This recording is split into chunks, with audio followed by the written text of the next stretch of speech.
Hey everyone, welcome back to my channel. Today in this video, I will discuss with you growing importance of international financial management. कि international finance की ज़रूरत क्यों है, international financial management जैसे जैसे grow कर रही है। तो चलिए स्टार्ट करते हैं। रिमेनिंग वीडियोस के लिंक जो इससे पहले शेयर हो चुकी हैं उसके लिंक डिस्क्रिप्शन में अगर आपको चाहिए तो आप वहां से क्लिक करके चेक कर सकते हैं। तो चलिए स्टार्ट करते हैं कि इंटरनेशनल फाइनेंशियल मैनेजमेंट की इंपॉर्टेंस है क्या। Today no nation can afford to think as a separate economy. कि आज के टाइम में कोई भी नेशन ऐसा नहीं है जो अपने आप को एक सेपरेट इकोनॉमी मानता हो या एक इंडिपेंडेंट इकोनॉमी, क्योंकि रिसोर्सेज की नीड होती है।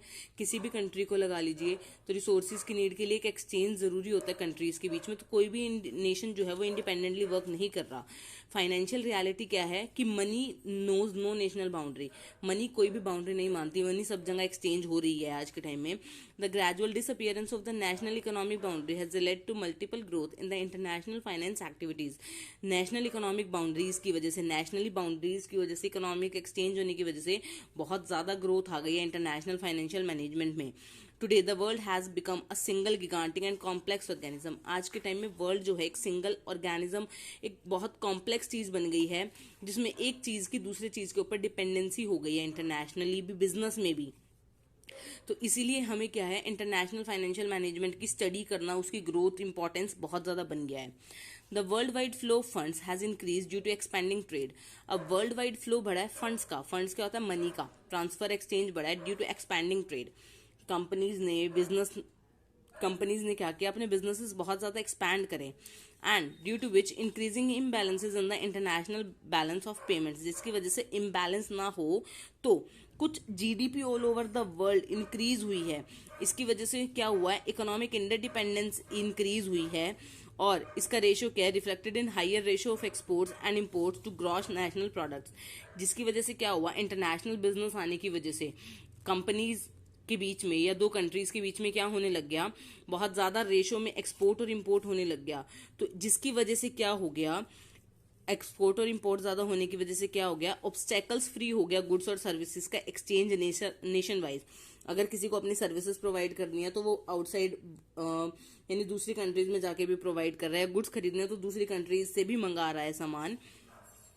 Further there was significant progress towards removing the obstacles. और साथ के साथ क्या हुआ है, हमारी ऑब्स्टैकल्स भी रिमूव हुई है। ऑब्स्टैकल्स यानी जो जो रुकावटें आती हैं गुड्स और सर्विसेज को ट्रांसफर करने में nation wise, specifically in the western developed countries. Western developed जो कंट्रीज हैं जैसे एशिया में, तो यहाँ पे क्या हुआ, एशिया में बहुत ज्यादा लार्ज लेवल ऑफ गुड्स का एक्सचेंज होना स्टार्ट हो गया बिटवीन टू कंट्रीज या टू कंपनीज जो इंटरनेशनली बिजनेस कर रही हैं। अब कंपनीज के बीच में बिजनेस एक्सपैंड होना क्यों स्टार्ट हुआ, या तो उन्हें मटेरियल सस्ता मिलता होगा, या उन्हें लेबर सस्ती मिलती हो गई, या फिर उन्हें प्रोडक्ट की क्वालिटी अच्छी मिलती होगी। तो इन सब चीजों की वजह से क्या हुआ, इंटरनेशनल ट्रेड एक्सचेंज होना स्टार्ट हुआ था।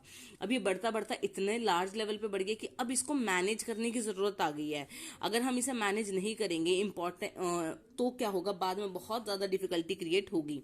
With the opening of the domestic markets by various countries, financial institutions, corporation banks and other corporate sectors, units have been increasingly drawn into foreign markets. जैसे जैसे अब डोमेस्टिक मार्केट, यानी domestic market क्या होता है, जो एक कंट्री के अंदर की मार्केट, उसे हम डोमेस्टिक मार्केट बोलते हैं। अलग अलग कंट्रीज के लिए ओपन हो गई है। फाइनेंशियल इंस्टीट्यूशंस, बहुत सारे कॉर्पोरेशन बैंक्स बने हैं, कॉर्पोरेट सेक्टर बने हैं जो फॉरेन मार्केट में आए हैं, जिसकी वजह से इंटरनल कंट्रोल और रिस्ट्रिक्शंस, फॉरेन एक्सचेंज की बहुत ज्यादा इम्पैक्ट पड़ रहा है। फॉरेन एक्सचेंज की रिस्ट्रिक्शंस हो गई, इंटरेस्ट रेट हो गए, जो बैरियर्स के रूल्स हैं फाइनेंशियल इंस्टीट्यूशन के, टैक्स रेट से, उन्होंने क्या करा है, उन सबको कम कर दिया गया ताकि बिजनेस एक्सपैंड हो। बिजनेस एक्सपैंड होगा तो ओवरऑल वर्ल्ड की इकोनॉमी क्या करेगी, बूम जाएगी। तो इसलिए banks are no longer only the supplier of the debt funds with the trend towards the securitization of debts has been initiated with the rigorance of the resurgence of the international debt market. पहले क्या होता था कि bank ही सिर्फ date देते थे। अब date क्या है, उधार देना, किसी को लोन वोन देना। पर आज के टाइम में बैंक्स नहीं, डेट्स की सिक्योरिटाइजेशन भी बहुत ज्यादा इंपॉर्टेंट हो गई है, जिसकी वजह से आपको लोन इजीली मिल जाता है, जिसकी वजह से सिस्टम बहुत ज्यादा मूविंग फेज में जा रहा है। System has been moving from the bank oriented phase to market oriented phase. पहले क्या था, बैंक ओरिएंटेड फेज था, बैंक पे डिपेंड रहते थे लोन वगैरह के लिए, पर अब ऐसा नहीं है, मार्केट ओरिएंटेड फेज आ चुका है जिसमें मार्केट की सारी सिक्योरिटीज डिपेंड करती है। Deregulation of financial market, financial market को टाइम टू टाइम रेगुलेट करना, उसमें चेंजेस लाना, कॉम्पिटिटिव डेवलपमेंट करना। इसकी वजह से क्या है, हमें एक इंटरनेशनल फाइनेंशियल मैनेजमेंट की स्टडी की नीड की ज़रूरत पड़ गई है बहुत ज़्यादा। अगर हम उसे नहीं पढ़ेंगे या जो फाइनेंस मैनेजर है उसे नहीं पढ़ेगा तो बहुत बाद में बहुत ज़्यादा डिफिकल्टी होगी। और मेन रीज़न क्या है फाइनेंशियल मैनेजमेंट की स्टडी का? डेवलपमेंट हो रही है ट्रांसपोर्टेशन में, कम्युनिकेशन में, टेक्नोलॉजीज इतनी ज़्यादा आ रही है कि quick transmission, with in second information transfer होती है, फंड ट्रांसफर होते हैं, सेटलमेंट्स होती है ट्रांजेक्शन्स की। अगर इनको प्रॉपरली मैनेज नहीं किया गया करेंसीज को या हमारे फाइनेंशियल ट्रेड को, तो ये आगे जाके दिक्कत ना करे। इसीलिए हमें क्या है, फाइनेंशियल मैनेजमेंट की नीड है, इंपॉर्टेंस है, क्योंकि वो ग्रो करेगा तो वर्ल्ड वाइड इकोनॉमी बूम पे जाएगी। ओवरऑल नेशन के लिए, कंट्रीज के लिए बहुत ज़्यादा फायदेमंद होगा। इसीलिए हमें क्या है, इंपॉर्टेंस है इंटरनेशनल फाइनेंशियल मैनेजमेंट को स्टडी करने का।